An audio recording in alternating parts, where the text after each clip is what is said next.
welcome back to my channel, and it's Irishwa here. So today I'll introduce you about the French Revolution. It's a very important and very nice chapter in history. So guys, मेरे को तो ये बहुत interesting chapter लगा क्योंकि इसकी story जो है वो बहुत ही ज़्यादा इंटरेस्टिंग है, मतलब बहुत ज़्यादा, मतलब बिल्कुल अच्छी स्टोरी है ये, ठीक है।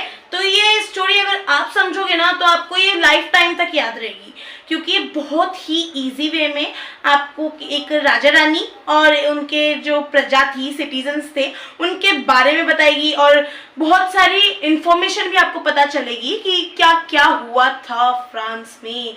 यार जैसे इंडिया में होता है ना, बिल्कुल वैसे ही फ्रांस में भी बहुत कुछ हो चुका है ना, और बहुत सी चीज़ें तो इंडिया से भी मिलती जुलती है। तो चलो बात करते हैं फ्रेंच रिवॉल्यूशन की।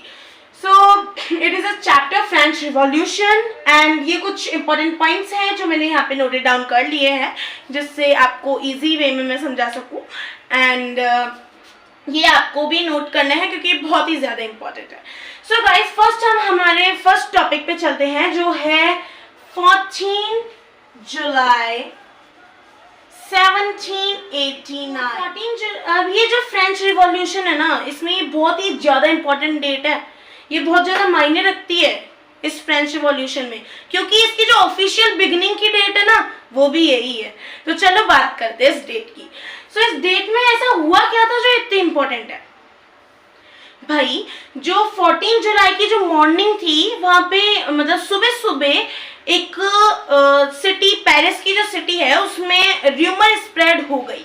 क्या र्यूमर स्प्रेड हुई कि जो राजा है वो ट्रूप्स को भेज रहा है अपने सिटीजन्स को मारने के लिए। तो भाई लोगों को गुस्सा आ गया, लोग बहुत दुखी हो गए कि यार राजा हमको मारना चाहता है।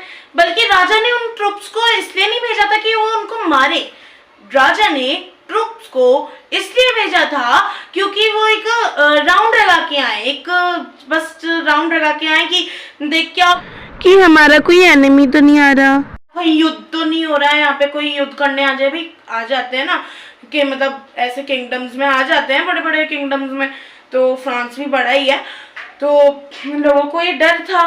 तो फिर राजा ने भेज दिया, है ना, कि देख क्या कोई दंगे तो नहीं हो रहे, कोई चोरी तो नहीं कर रहा, है ना। पर लोगों को ये एक र्यूमर स्प्रेड हो गई, र्यूमर मतलब अफवाह फैल गई, एक अफवाह फैल गई कि राजा बस जल्दी से ऑर्डर देने आ रहा है कि ना अपने ट्रुप्स को ऑर्डर देने वाला है कि भाई ओपन फायरिंग कर दो तुम तो सिटीजन्स पे। भाई राजा क्यों कहेगा ऐसा? राजा कभी अपने सिटीजन्स को मारने के लिए कहेगा? हालांकि इस चैप्टर में, इस रिवॉल्यूशन, फ्रेंच रिवॉल्यूशन के चैप्टर में, इस फ्रांस का जो राजा है वो राजा कौन है? लुइस 16। कौन है? लुइस 16, है ना।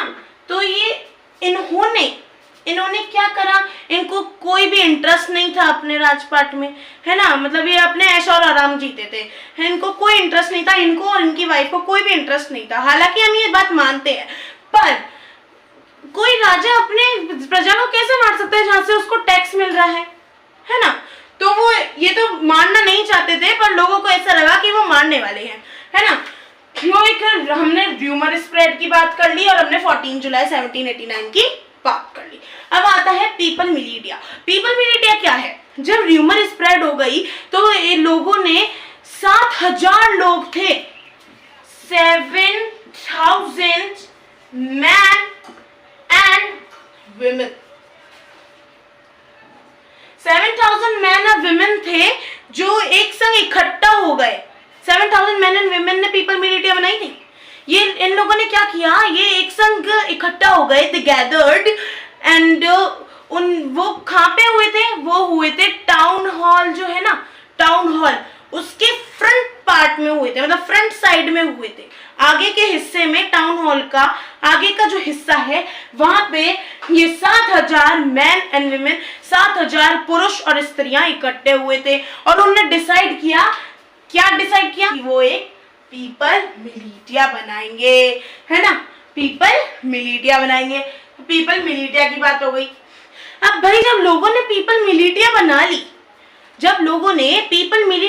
ली, तो उन लोगों ने दंगे चालू कर दिया, दंगे चालू कर दिए, और जो चोरी चालू कर दी। उनने सोचा कि भाई राजा तो हमको मारने आ रहा है ना, राजा की जो ट्रूप्स है, जो आर्मी है, वो हमको मारने आ रही है, तो हमको भी तो कुछ हथियार वगैरह चाहिए। तो इन सर्च ऑफ आर्म्स, हथियारों की खोज में उनने चोरी चालू कर दी। उनने शॉप्स तोड़ दी, शॉप्स की चोरी चालू कर दी, और भाई उनने गवर्नमेंट की बिल्डिंग्स भी तोड़ दी। भाई गवर्नमेंट की बिल्डिंग्स तोड़ दी, भाई कितना नुकसान करा मतलब उनने फ्रांस में, है ना। उनने खुद के जो खेत थे, जो पूरी साल की फसल थी, वो भी नष्ट कर दी, जला दी। मतलब कितना उन्होंने जितना किया था वो सब उनका लॉस हो गया, सब चीजों का लॉस हो गया, उनकी मेहनत का भी लॉस हो गया। तो कोई मतलब नहीं हुआ उनका कुछ भी करने का, पर उनने सिर्फ उनके एंगर की वजह से ये सब कर दिया। अब ह्यूमन स्प्रेड जो हुई ना, वो एंगर की वजह से हुई थी। और वो एंगर क्यों था? राजा की असंख्य शक्तियों का एंगर था वो। राजा के पास असंख्य शक्तियां थी। The king has a demotic powers। अब जो डेमोटिक पावर्स थी ना उसके पास, तो वो उनका यूज किस पे करता था, उनका इस्तेमाल किस पे करता था? अपनी सिटीजन पे, अपनी प्रजा पे करता था। तो लोगों को उस चीज का गुस्सा था और उन्होंने र्यूमर स्प्रेड कर दी कि भाई ये तो हमें मारने आ रहा है, जो कि मारने नहीं आ रहे थे, नहीं आ रहे थे वो तो ऐसे ही, पर मारने आ रहा है तो उनने सोचा, और भाई हो गया उनका, है ना। फिर ये पीपल मिलिटिया बन गई। अब फोर्ट ऑफ बेस्टाइल की बात आती है। भैया फोर्ट ऑफ बेस्टाइल है क्या? फोर्ट ऑफ बेस्टाइल ना एक आर्म्स एंड एनिमेशंस का फोर्ट है, ठीक है। सो अब हम आपको फोर्ट ऑफ बेस्टाइल की बात बताएंगे, जो ये बहुत ही इंपॉर्टेंट है। You have to note it down, and अगर आपको ये अच्छे से समझ आ जाए ना, तो भाई बहुत ही इजी हो जाएगा ये आपके लिए चैप्टर। ओके, सो ये तो फर्स्ट ओवरव्यू बता रही हूँ मैं आपको चैप्टर का। चैप्टर तो कितना बड़ा है।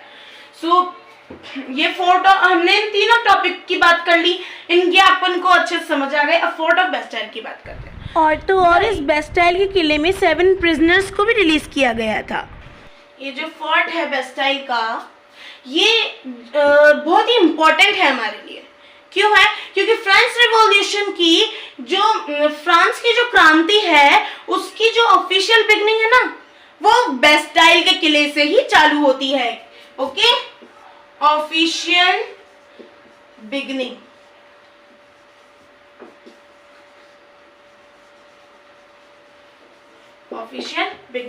ऑफिशियल बिगनिंग कहां से चालू होती है? फोर्ट ऑफ बेस्टाइल से। किसकी? फ्रेंच रिवॉल्यूशन की, ठीक है। अब भाई ये जो बेस्टाइल का किला था, ये लोगों को बहुत ही मतलब हेटेड था। Bastille, the fort of Bastille was hated by the peoples. क्यों हेटेड था यार? ये तो बड़ा अच्छा सुंदर मस्त बना हुआ था, तो क्यों लोग इसको बिल्कुल पसंद नहीं करते थे? क्योंकि ये सिंबल था राजा की असंख्य शक्तियों का, राजा की डेमोटिक पावर्स का सिंबल था। क्या था? राजा की डेमोटिक पावर्स का symbol, symbol of demotic powers of king की असंख्य शक्तियों का सिंबल था। एक तो ये बात हो गई, है ना। अब दूसरी बात क्या है? दूसरी बात भी बहुत इंपॉर्टेंट है, समझनी चाहिए आपको। दूसरी बात ये है कि जब लोगों को ये पता चला कि जो बेस्टाइल का किला है ना, इसके बेसमेंट में आर्म्स एंड एनिमेशंस का बहुत ही बड़ा स्टोर रूम है। वहां पे हथियार, ज्वेलरी, सोना, चांदी, जाने क्या क्या आपको मिलेगा। तो भाई उन्होंने डेमोलिश कर दिया बेस्टाइल के किले को। क्या हुआ? एंगर प्लस लालच, है ना। गुस्सा प्लस लालच इज इक्वल्स टू डेमोलिश्ड, खत्म, है ना। सो ये बेस्टाइल का जो किला था ये ऐसे खत्म हो गया। लोगों को गुस्सा आ रहा था एक तो, और उन पे लालच आ गया कि यार सोना चांदी पैसा वैसा आर्म्स वगैरह सब है यहाँ पे, तो हथियार वगैरह, और हमको तो सबसे ज्यादा हथियारों की जरूरत है। तो हमें आर्मी मारने आएगी तो हम हथियारों से तो उनका कुछ तो करेंगे भाई, हथियार से मारेंगे तो पीटेंगे तो कुछ तो करेंगे भाई, है ना। तो उन्होंने क्या करा? लूटना चालू कर दिया, है ना। राजा की असंख्य शक्तियों का जो सिंबल था उसको तोड़ दिया, है ना। उसने क्या कर, लोगों ने क्या कर दिया, डेमोलिश कर दिया लोगों ने, है ना, मतलब तोड़ दिया। ठीक है, अब जब फोर्ट बेस्टाइल का जो फोर्ट टूट गया तो भाई राजा घबरा गए, है ना, राजा भाई बहुत बुरी तरह घबरा गए, है ना। So guys that's all the video and ये फोर्ट ऑफ बेस्टाइल बहुत इंपॉर्टेंट है, आपको ये समझना चाहिए क्योंकि ये बहुत ही ज्यादा इंपॉर्टेंट है। And these are some topics जो आपको इजी वे में बता देंगे कि आपका ओवरव्यू चैप्टर का कैसे होगा। This is the French revolution and in the next video I'll introduce you about the French Revolution fully. So for now, bye bye, we'll meet soon in the next lecture. Bye bye.